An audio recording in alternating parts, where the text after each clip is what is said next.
ఇదంతా అంటే ఇంత మీరు ఊహించుకోవడం, దీన్ని ఈ ఐడియాని ఇంత దూరం తీసుకెళ్ళడం, మీకు చుట్టుపక్కల మీ పరిసరాల్లో మీరు ఏ గ్రామం నుంచి, చాలా చిన్న గ్రామం నుంచి అని విన్నాను. సో ఇలా ఇంతటి ఒక డెవలపింగ్ బిజినెస్ ఐడియా ఎలా వచ్చింది మీకు ఇన్ఫ్లుయెన్స్? అంటే ఒక సంకల్పంతో వర్క్ చేసుకుంటూ వచ్చాను మేడం.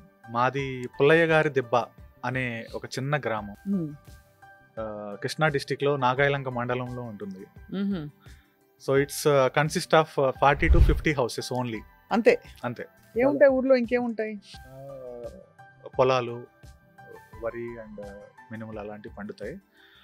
అది సరౌండెడ్ బై సీ అండ్ ఒక పక్కన కృష్ణా నది ఉంటుంది, ఒక పక్కన సముద్రం ఉంటుంది. చాలా చిన్న గ్రామం. సో నేను ఒక సంకల్పంతో స్టార్ట్ చేశాను. నేను ఒక మంచి పని కోసం ప్రయత్నిస్తున్నాను. నా తాపత్రయం అంతా ఒక గోల్ పెట్టుకుని ఒక మంచి ప్లేస్ ప్రొవైడ్ చేస్తే సమాజానికి ఎంతో కొంత నేను కాంట్రిబ్యూట్ చేసినట్టే. ఊళ్ళో వాళ్ళందరూ they must be very proud of you. మీరు ఒక చిన్న గ్రామం నుంచి వచ్చి ఇప్పుడు దేశవ్యాప్తంగా ఉండే ఒక కీలకమైన బిజినెస్కి మీరు ఒక ఓనర్గా ఉండడం అనేది చాలా గర్వకారణం. ఎస్.